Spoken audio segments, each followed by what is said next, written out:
Let me introduce myself in terms of my background. First of all, I'm a degreed mechanical engineer. I have been mainly in businesses on the public and private side in manufacturing and supply chain for the last 45 years. My ancient experience is to build two factories in Mexico, Greenfield, and to operate a third complex with 4,000 teammates there for over 10 years. So that first factory I built in 1994. Subsequent to that, when China entered the WTO, I had a lot of factories throughout Western Europe and the US, and we closed some of those and moved them to China. And so I have a lot of experience with importing and building factories in Asia also. And then for the last 10 years or so, I stepped off the corporate path after being CEO of three different consumer products businesses in the US. The last one being in a little company in the cooler business called Igloo, which sold about $450 million of revenue to US mass merchants, Walmart and others. And I've purchased products from Mexico and from Asia for a long time. So I've experience in sourcing in both countries and other countries. I John and I partnered together, and I'll talk about John's background in a little bit, about 6 years ago to form a group called the Mexican Strategic Sourcing Alliance. What that is basically a marketing partnership, and then we use each other's expertise. For example, I have a lot of experience, let's say, in metal forming, in small appliances, and injection molded. John has a lot of experience in other areas. So we will team off of each other from time to time and assign resources based upon who's best able to solve the client's problem and meet the client's needs. Uh, John's going to lead off in the presentation. I asked him to speak for a couple of reasons. Number one, he spends a lot of his time in Mexico City. I think the last 18 years he's been a resident of Mexico City and also a part-time resident in North Carolina. So he's been in both cultures for a considerable amount of time.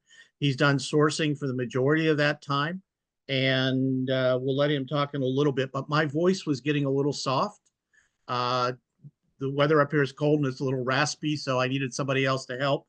Plus, John is fully bilingual. So if you all want to switch and switch to Spanish, John is perfectly capable of doing that, or you can ask your questions in Spanish, whatever is most comfortable. John, you want to talk a little bit about your background and then start out with the next slide? Yes, thanks, Jeff. Yes, my name is John Hyatt. As Jeff said, I've spent actually the last 16 years in Mexico City. I'm originally from North Carolina, and I've worked in Mexico City since 2008 in different types of jobs in marketing and supply chain development. And I did this on an ad hoc basis up until about 2016 when we actually went formal, and then I met Jeff, I think in 2019 or 2020, and we formed the Mexico Strategic Sourcing Alliance. And as he said, I split my time between North Carolina and Mexico. I'm really down here in Mexico City about 70% of my time. I'm here in Colonia Nápoles. For those of you who are in Mexico City, I've lived all over town. I used to live in Polanco. I've lived in here in Nápoles, Colonia del Valle, Navarte. So I know the city very well, and it works well for me. Jeff is in Dallas, and me in Mexico City. We have to hit smaller cities all over Mexico, and like we'll both be in San Luis Potosí Monday, so we're a quick direct flight, both of us in there. So Mexico City is convenient for me in that regard. My company's name is Southward Advisors. It's a sole proprietorship out of Charlotte, North Carolina. And we do exactly what what Shortview Advisors, which is Jeff's company, does. We assist mostly US and Canadian firms. We have worked with firms from other countries, European countries, for example, but we help them setting up supply chains in Mexico. That's mostly contract manufacturing, but we'll get into that in a bit. So I'm going to go ahead and start. Just to give an overview, these are general labor costs. Let's comparing the United States to Mexico. One of the things is that, and we're going to get to it in a minute or two, that most of the outsourcing has gone, most of the quote nearshoring has gone to Vietnam. But you look here, you see Mexico's labor rates are actually much cheaper than Vietnam's. And one of the things the Mexican factory owners constantly think is they can't compete with China, they can't compete with other countries. Look how much more expensive China is than Mexico on average labor costs. But why is Mexico uncompetitive, or why do factory owners think they can't compete when actually in many cases they can? Jeff's going to get into that here in the next few minutes. Or we'll both get into in a bit. This is a brief rundown of labor costs throughout Mexico. And the general rule of thumb, the closer you are to the border, within 50 miles of the border, that's a higher labor rate. It's actually Mexican federal law has dictated a higher minimum wage up closer to the border. Jeff, I think it's within 50 miles or 100 miles of the border. Yes. Something in there. Yeah. And that's actually important to look at, because a lot of people, a lot of companies would prefer to be there and pay a higher labor rate, depending on a lot of other circumstances. But specifically, if it's a more, we were working a project late last year where a company chose to be closer to the border because it was more automated manufacturing and they didn't have to pay as many employees. So being closer to the border worked for them. Further down in Mexico, as you see in what central Mexico, the Bajío region, you have lower hourly labor rates in general. These are the three types of manufacturing that go on in Mexico for a foreign company that's wanting to nearshore or outsource to Mexico. Their own facility, the shelter operation, the contract manufacturer. Most of our clients are contract manufacturers. Jeff's going to get into those details in a bit, without me going over all of them right here. A lot of advantages to Mexico that makes Mexico, so coveted by specifically US companies or European companies that want to supply for their US market. It's so close to home. It's only a 4-hour flight, down here from even Chicago. Most of Jeff's flights from Dallas are less than 2 hours. It has very advanced industries like the automotive industry. Such short lead times. So many people move to Mexico because they want to make that supply chain so much more nimble. Yes, it's about cost, obviously, but it's about not having to, order multiple containers all at the same time to get them over from China and make sure you have your stock for your high season or whatnot. You can have a more nimble, agile supply chain when doing business in Mexico if that supply chain is developed correctly. And as we talked about, it is lower cost labor across the board, but there are a lot of factors that go into a manufactured product. A lot of people, we've had clients or prospects who've contacted us and they said, well, we've heard that Mexico has lower labor costs. They must be more competitive. They must be able to produce our product cheaper. There's a lot more that has to do with Mexico than with a manufactured product than simple labor. Also, a final thing that we constantly get from clients, IP. IP is generally never an issue in Mexico. Yes, we sign NDAs with all of our suppliers, and our clients sign NDAs with us, but we've never had an IP theft issue the way so many companies have in China, where they're wanting to knock off their product and sell it into a black market and dump it into the United States or sell it there in local Asian markets. So we talked about the advantages of Mexico. What are some of the drawbacks? Mexico, the main thing I will say here without reading verbatim, Mexico just takes so much more time. It takes so much more time. In a general scenario, to often, when we kick off a project, to just get a quote, it will take up to a month for us to sit down with factories, show drawings, and we're going to have to sit down with them in person. It's usually not going to be a virtual quoting process that's done like is done on Alibaba or like is done in Asia.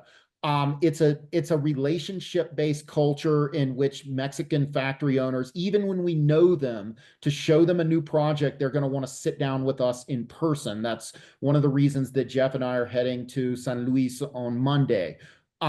There's an overall raw material in Mexico is available, but it's generally not as competitive as China. And also suppliers buy a la carte per order. So for example, Jeff and I were just talking about furniture manufacturers. They often buy their lumber per order, and that makes their raw materials less competitive. Subsequently, their pricing goes up to what they're going to charge the US importer, which also often can hurt their competitiveness. But the main thing we can't overemphasize here is the overall time. It's just going to take longer. Jeff put there's no set of factory, there's no factory database like Alibaba. Mexican suppliers, generally so many components, electronic components. We're going to give you we're going to give you an example of a motor here in a few minutes, are going to still have to come in from Asia. And that slows down that process. And with the current tariff situation, it can often make Mexico uncompetitive. This is a quick chart showing what Mexico is doing right now for exports to the United States. The vast majority of the exports, as you can see, are component products, intermediary goods. Where Mexico has opportunities to grow are on that bottom line of fully assembled OEM, if you will, consumer products for things that require more labor, as we talked about, because of the cost of labor in Mexico.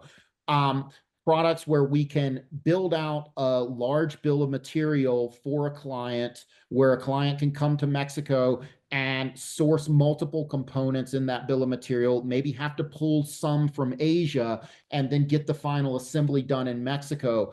This number here, looking at around 150 billion a year, that's where Mexico can grow a lot in the coming years.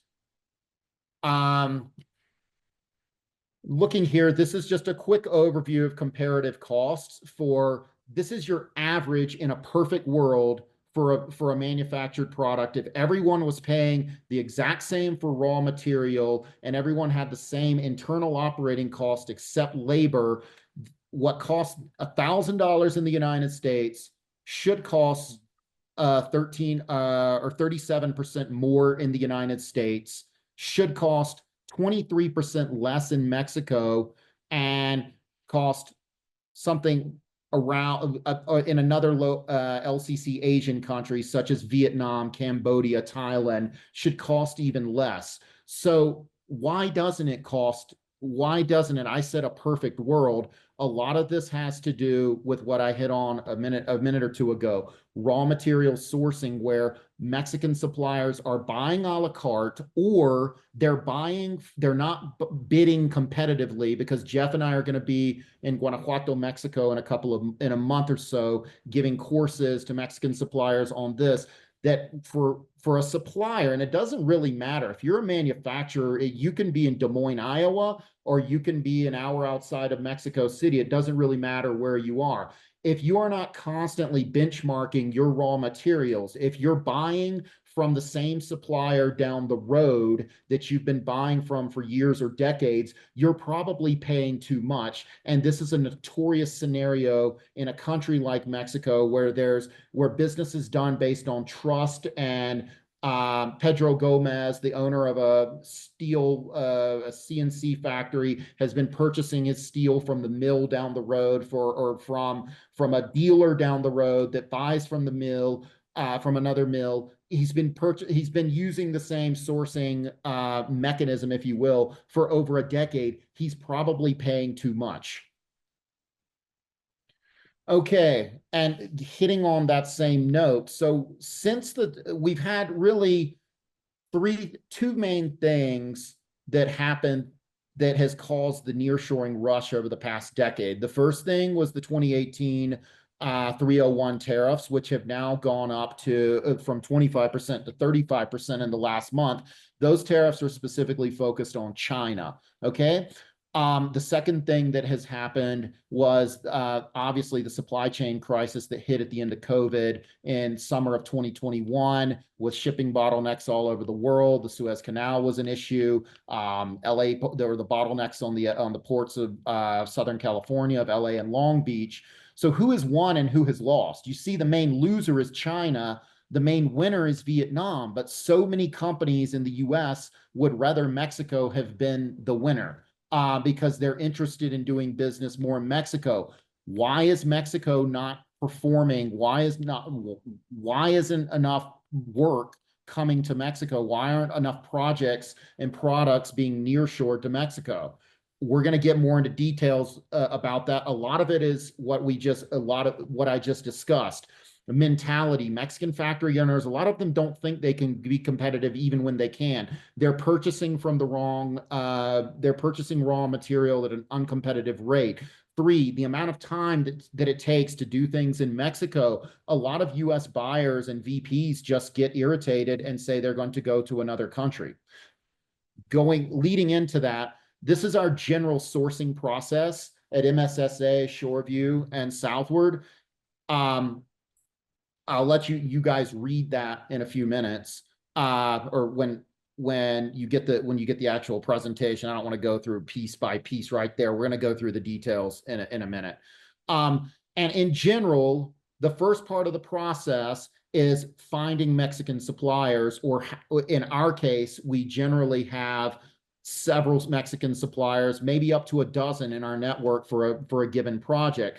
And then we whittle that project down to suppliers that we think are going to be able to take this project. And that usually comes down to about a fifth or a quarter of our general list. And those suppliers are going to get the initial RFQs. And again, those initial RFQs, they do not work the way they do in the United States, where Jeff and I just fire out emails with specs, and then 2 or 3 days later, we get competitive bids within 15 to 20% of what the final of what the factory will take, or 15 to 20% of a target price. It unfortunately doesn't work like that in Mexico.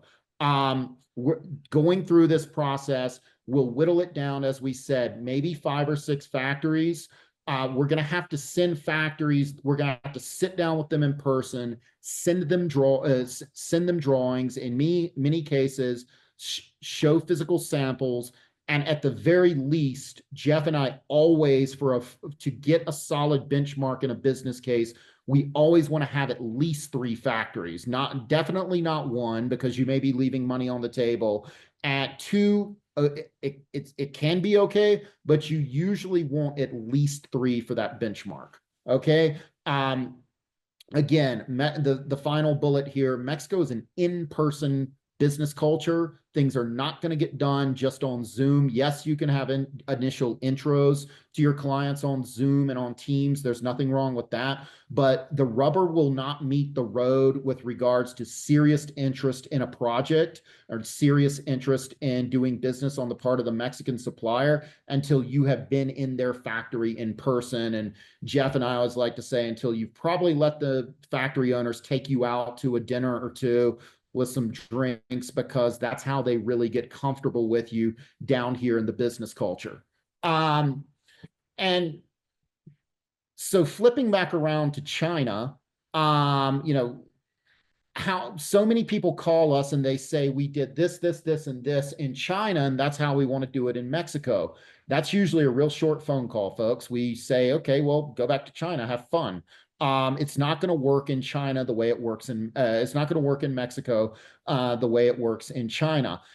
China, I've always told people that a kindergartner can source from China. A kindergartner could take this vase in a kitchen and walk the Canton Fair and show it to multiple suppliers, dozens of suppliers, and even say, I want to make it a half an inch shorter, I want to make it 3 inches wider, whatnot. And they'll get quotes within a week or 2 after the fair is over. Again, it's just simply not going to work that way down here in Mexico.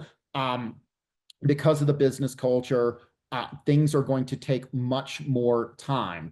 But as I mentioned, You don't have the risk of IP theft and other issues. You don't have a 14-hour flight. You're not up at 1 a.m. talking to your supplier. There are a lot of advantages if you're willing to take those initial first steps. But again, Mexico is not going to be in the beginning. It's simply not going to work the way China does.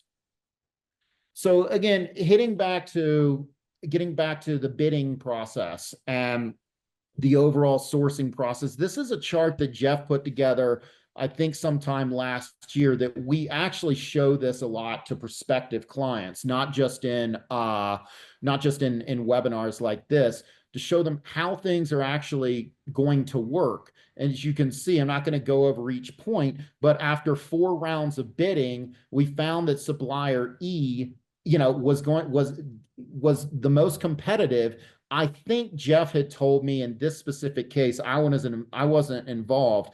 Supplier E was already below the target price in the 3rd round, but we did a 4th round of more benchmarking with other suppliers, and we got, I think specifically we showed them supplier C's pricing, and Jeff was able to get supplier E, which actually won the contract, down even more. And this is why if you don't do these multiple rounds of bidding, even if you already have a supplier within your price range, you may still be leaving money on the table.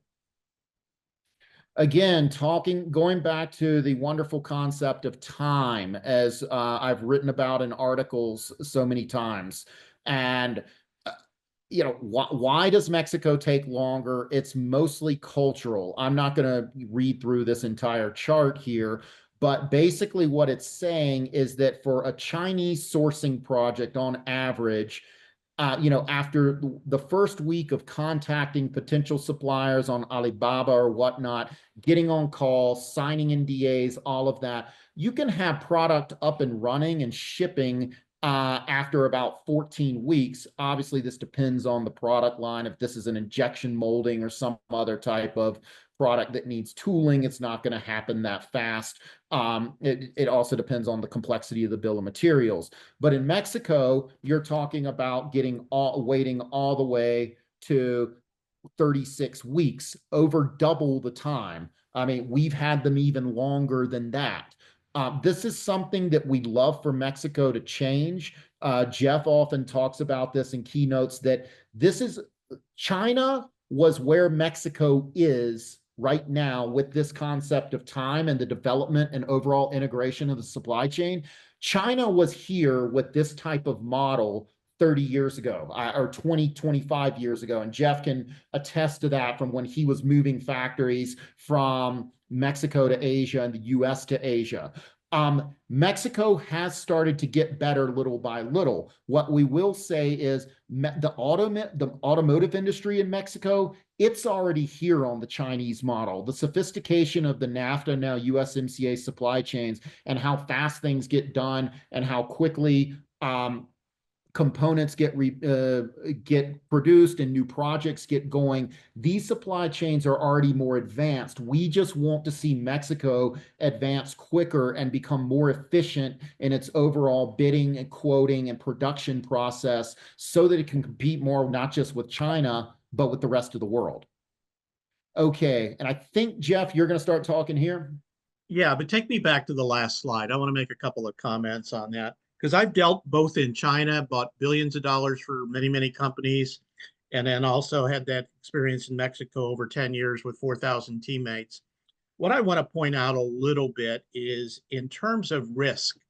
In China, I've had factory owners, they will look at something, they will commit to it. I will ask them for lead time, and they will give me a number. And knowing they can't make it, but they will give me a number both on time and on price, and do that. Mexico is risk averse. They're too close to the US. They see all our legal problems that we have with companies. So what they do is they tend to study it and study it and study it to make sure that there's no risk. If there is risk, the pricing starts high until they understand more and more about the product. So Mexico is very conservative as it approaches business. It is not transactional. It is long-term partnerships. So it all works over 10 years. The problem is in China, they're very transactional up front and they have a lot of alternatives for customers. In Mexico, we're bringing one customer to one factory that maybe not has all of the capabilities today. So there's a great risk aversion, which means it's slow. And in China, there's a great risk taking, which means it's fast. Unfortunately, in China, the words I hate to hear when I'm negotiating with a Chinese company or walking through a project is they give me this term called Mayo Wente. Mayo Wente basically means no problem. As soon as I hear this, I know I'm in deep trouble. That product is never shipping on time. I'm going to have quality issues with it or something. I never hear that in Mexico. If the Mexican factory owner tells me he's going to go do something, he might be slow to go do that, but he always does it. So there's a huge difference in that culture. So next slide, John. Okay, I want to go back and point out 3 different ways of getting your product manufactured in Mexico. The first one that we've talked mostly about is contract manufacturing. That's how my clients in the US and Canada get their products from China. They typically, as John mentioned, they go to a trade show, they have a factory relationship, and then somebody produces it for them, third party. That company will usually finish out the supply chain if there's something missing, but it's contract manufacturing to which there's an overhead and profit margin assigned. And that is certainly available in Mexico at a large part of that. The other thing I did is in the middle is I built 2 factories. I operated 3, so a wholly owned factory. The difference between the 2 is if your population is high enough in terms of head count, the wholly owned factory is obviously going to be less expensive. It also takes 2 years to build right now, given the lack of capacity for industrial buildings, electricity, and other things in Mexico. It is rather slow to go do that. The third alternative that I highly suggest to a lot of my clients is what's called shelter. Shelter is basically quite a bit different. It is a real estate play, maybe a large industrial park, and the owner of the industrial park provides a lot of services to the manufacturing company. These might be payroll, security, tax compliance, duties and customs management, helping with hiring of employees. They will actually be on the shelter's payroll and be paid by them. But what the company has to go do is provide equipment, capacity, train the employees, direct the employees, and buy all of the raw materials. Now, having said that, coming from another country in, it removes this risk of the Mexican government in the way of doing all the administrative necessary things that have to be taken care of to set up, run a company, and it allows you to concentrate on the actual business of making a product. So if I come down through here, contract manufacturing is most expensive. Moving over here, a shelter operation is very cost effective if your population head count is, let's say, under 200, because you're sharing resources like the HR manager, the security guard, or other things, controller, finance, and that. The most cost effective is to do your own facility, but you need about 300 people to go do that to pay for all the overhead positions that are in that company. So all 3 are available. Contract manufacturing, the key is finding the right supplier and sharing information, getting competitive quotes and that. The wholly owned facility, you got to buy land, you got to get all the permitting, slow process, but again, could be economically very good for you. And then the shelter is this is your introduction to Mexico. And you go into a shelter, you have the admin taken care of for you, and you're expected over time to graduate from that shelter. And by graduating, let's say you trained 100 factory teammates in the shelter, you build a facility next to it or nearby, you can take your 100 people with you. So you're not retraining anybody. You still have the workforce, you have the trained management team, you're just taking them into a new environment and then having to supplement it with those admin services, if you will. And next slide, John. yeah, and some of the shelter companies will even sell you their real estate from time to time. Okay, so this just delineates here what you're responsible for is in the dark blue, excuse me, in the white, and what the shelter is responsible is all those things on the right. And again, we're going to share the presentation with you, so we're not going to get into any specifics. Next, John. Key considerations. Next. I wanted to save this topic for last because it's on everybody's mind. Our president, who is rather new, 3 weeks on the job, has been very, very active with the tariff situation in terms of announcements, some in effect, some not in effect. But I want to go through tariffs and bring you up to speed as of this morning's latest announcement, because it affects everything. And it's not just the trade between Mexico and the US, but it's going to be the trade between Brazil and the US, China and the US. He's has his hands in lots of things right now. We'll see how much comes to fruition. The first thing is this is the legal authority that basically tells the US president he can act and not have to follow Congress. He can act, he has authority under actually these several laws and another one that he's also using on national security. So he has the absolute power to go do what he's doing. Next. He campaigned under this scenario of raising tariffs on China to 60%, up from the 25% level on many products. And this is 60% across the board. So any sort of nearshoring trend, bringing things closer to the US market, whether it's in Colombia or Brazil or Mexico, the desire for a US company to get away from China is economically driven, and it's fear driven over geopolitical situations. So that's what he campaigned for. The initial round of tariffs, he's made a statement that somebody asked about not too long ago, is that the US importer pays the tariff. That's what all the legal people and economists say. And the answer to that is yes. However, as a buyer myself, if I got hit with an extraordinary thing, let's say exchange rate, cost of labor increase, or a tariff, the first thing I'm going to go do is ask my factory supplier to reduce his price. And that's what in fact happened in the first round of the trade war.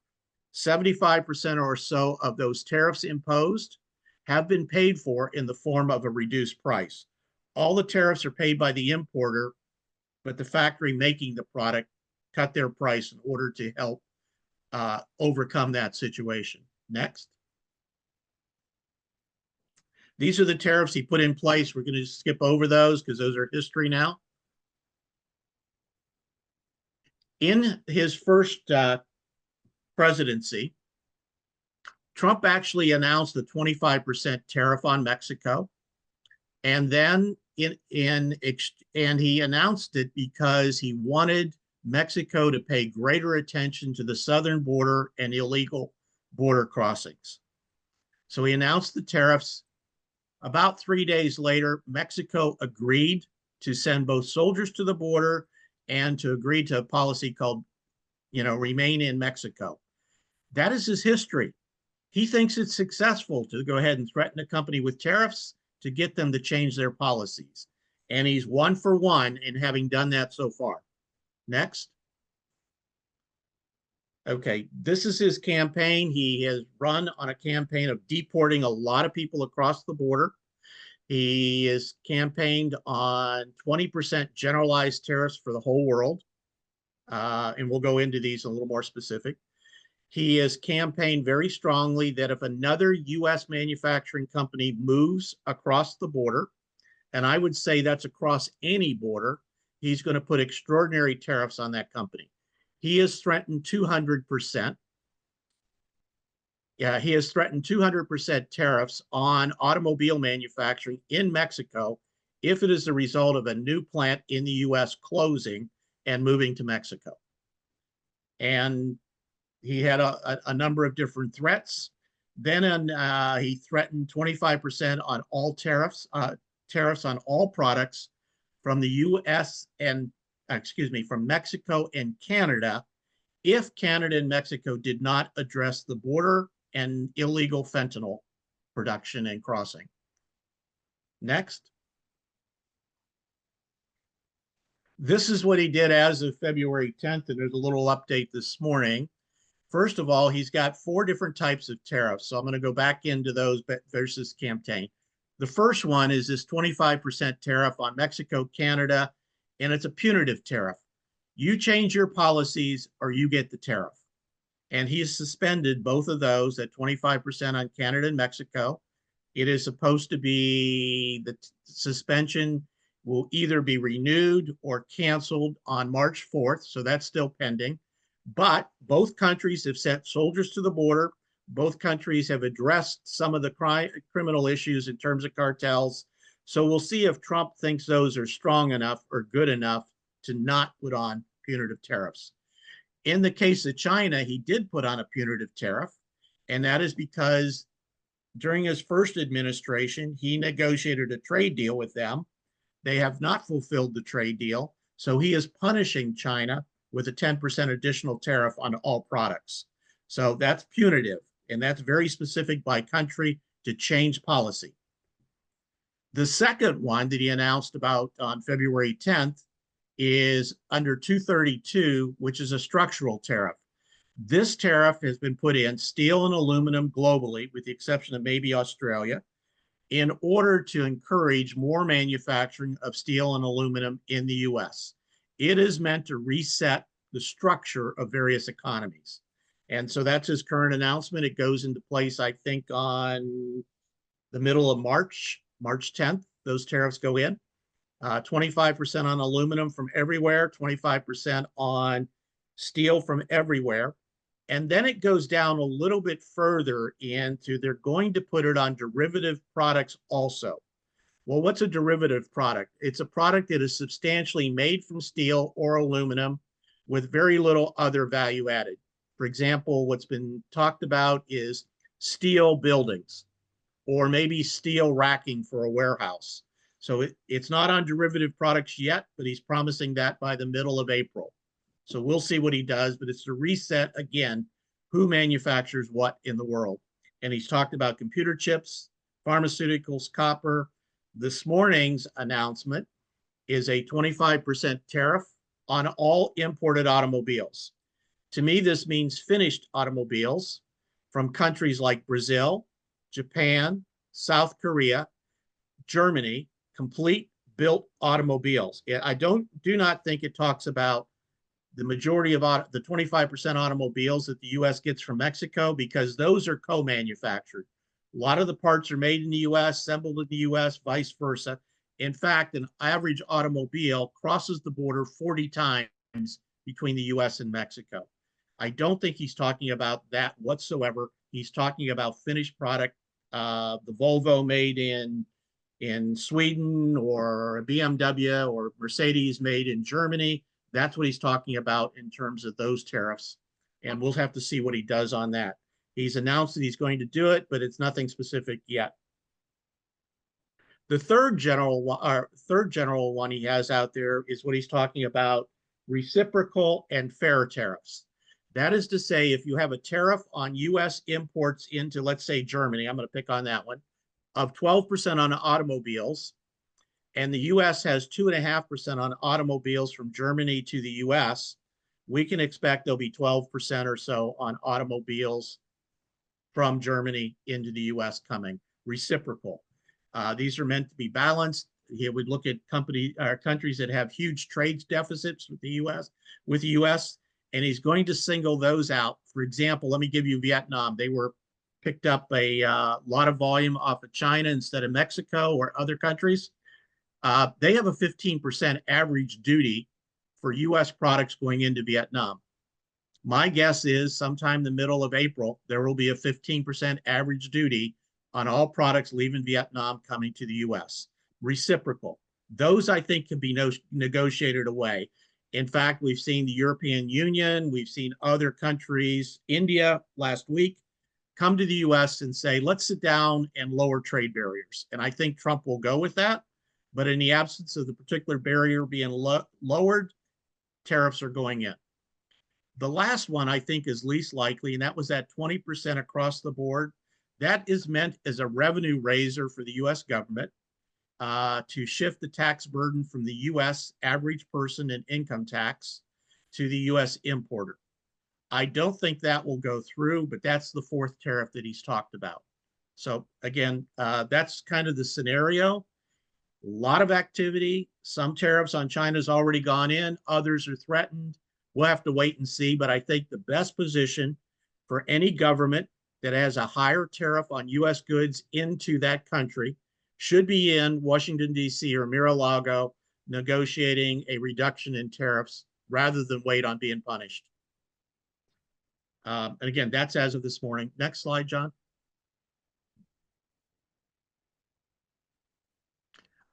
There's a lot of talk in the U.S., and this is headline stuff about, gee, the tariffs will hurt the U.S. consumer. So I went down through the math on all the things that were announced. And basically, if there's a 25, first of all, the U.S. is not that big of an importer. It might seem to everybody it is, but 13.6% of our economy is imports. Roughly 16% from Mexico, 13% from Canada, 14% from China. If all of those tariffs go in at 25, 25, and 10, it'll mean a 0.75% increase on our rate of inflation. We will go from 3.0 to 3.8%.